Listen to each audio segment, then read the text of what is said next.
할렐루야 소망교구장 이상술 목사입니다. 올해부터 시편 주중 묵상이 푸팸 주중 묵상이라는 이름으로 자율 본문을 가지고 한 주간 묵상하는 새로운 모습으로 개편되었습니다. 새해에도 매주 처음을 말씀으로 시작하여 승리하시는 푸팸 여러분들이 되기를 소망합니다. 이번 주 함께 묵상할 말씀은 로마서 12장 1절에서 8절까지의 말씀입니다. 제가 말씀을 봉독해 드리겠습니다. 그러므로 형제들아, 내가 하나님의 모든 자비하심으로 너희를 권하노니 너희 몸을 하나님이 기뻐하시는 거룩한 산 제물로 드리라. 이는 너희가 드릴 영적 예배니라. 너희는 이 세대를 본받지 말고 오직 마음을 새롭게 함으로 변화를 받아 하나님의 선하시고 기뻐하시고 온전하신 뜻이 무엇인지 분별하도록 하라. 내게 주신 은혜로 말미암아 너희 각 사람에게 말하노니 마땅히 생각할 그 이상의 생각을 품지 말고 오직 하나님께서 각 사람에게 나누어 주신 믿음의 분량대로 지혜롭게 생각하라. 우리가 한 몸에 많은 지체를 가졌으나 모든 지체가 같은 기능을 가진 것이 아니니 이와 같이 우리 많은 사람이 그리스도 안에서 한 몸이 되어 서로 지체가 되었느니라. 우리에게 주신 은혜대로 받은 은사가 각각 다르니 혹 예언이면 믿음의 분수대로, 혹 섬기는 일이면 섬기는 일로, 혹 가르치는 자면 가르치는 일로, 혹 위로하는 자면 위로하는 일로, 구제하는 자는 성실함으로, 다스리는 자는 부지런함으로, 긍휼을 베푸는 자는 즐거움으로 할 것이니라. 아멘. 신병 교육 때에 갓 입소한 군인들은 군인으로서의 능력도 태도도 부족합니다. 그래서 신병들은 군인에게 필요한 모든 것을 교육받죠. 우리도 마찬가지입니다. 큰 은혜와 감격 가운데 믿음대로 살겠다고 결단해도 바뀌는 것은 별로 없습니다. 이제 배워야 하고 바꿔야 합니다. 바울은 오늘 그리스도를 따르는 삶의 구체적인 모습과 자세에 대해 우리에게 알려주고 있습니다. 바울은 로마의 성도들에게 새로운 삶을 제시합니다.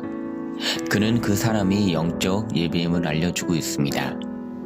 예배는 하나님 백성이 하나님을 만나 영광을 돌리고 마음을 새롭게 하는 시간입니다. 그렇게 우리는 교회의 공예배만을 예배라 생각하기 쉽습니다. 하지만 그렇지 않습니다. 하나님의 임재는 우주에 편만하고 우리의 심령은 성령의 내주로 매 순간 새롭게 될 수 있기에 삶의 모든 순간이 예배입니다. 한정된 시간과 장소로만 하나님의 임재를 인식하면 삶이 거룩해지는 시간이 삶에서 아주 제한되어 버립니다. 하나님의 임재가 영원한 것처럼 삶의 예배 역시 모든 시간에 계속되어야 합니다. 본문에서 바울은 우리가 따를 수 있는 마음의 방향이 두 갈래임을 알려줍니다.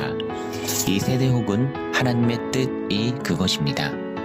우리가 이 세대를 본받는 것은 어렵지 않습니다. 그저 마음과 세상이 이끄는 대로 살면 됩니다. 하지만 하나님의 뜻을 따르는 영적 예배를 선택하면 이 세대를 역행해야 하고 마음을 새롭게 해야 하며 하나님의 뜻이 무엇인지 분별도 해야 합니다. 그렇게 영적 예배는 매일 분투하는 삶이라 할 수 있습니다. 믿음의 삶은 좁은 길이고 사람들이 꺼리는 어려운 길임이 분명합니다. 그럼에도 바울은 그 길을 선택하라 권고합니다. 영적인 삶, 하나님과 동행하는 삶은 어떤 삶일까요? 그것은 자신이 가진 것으로 충성되게 섬기는 삶입니다. 아는 것을 온전히 행하는 것이 하나님이 요구하시는 거룩한 삶입니다. 하나님은 우리에게 거룩한 사람을 요구하시지만 그것은 소수의 특별한 사람만 도달할 수 있는 목표가 아닙니다. 우리는 각자 아는 것도 받은 은사도 다릅니다. 그렇기에 거룩한 사람의 모습이 다양하게 나타납니다. 어떤 사람은 가르치고 어떤 사람은 예언하며 또 어떤 사람은 위로하고 구제합니다. 핵심은 거룩한 삶의 다양한 모습들이 연합하여 온전한 그리스도의 몸을 완성하는 것입니다. 우리 각자는 고유의 모습과 역할을 가지고 있습니다. 서로 다른 우리를 다스리시는 분은 오직 그리스도이십니다.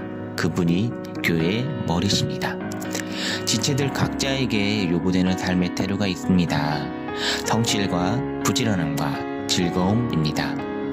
내게 맡겨주신 직분을 온전히 감당하기 위해서는 은사에 부합하는 태도를 갖추어야 합니다. 공동체에서 다른 지체들과 함께 신앙생활을 하다 보면 자신에게 무엇이 부족한지 분별할 수 있고 채워나갈 수 있습니다. 이러한 성장을 통해 우리는 더 온전하게 그리스도의 몸인 교회를 세워나갈 수 있습니다. 우리는 이제 새로운 삶을 살아야 합니다. 주님 안에서 새로운 피조물이 되었기 때문입니다. 죄악된 세상을 살아가기에 우리는 여전히 부족하지만 그렇기에 더더욱 하나님의 임재 가운데 하나님의 뜻으로 살아야 합니다. 너무 어려워하지 마십시오. 주님과 함께 하시면 우리는 새해에도 새 삶을 감당하실 수 있습니다.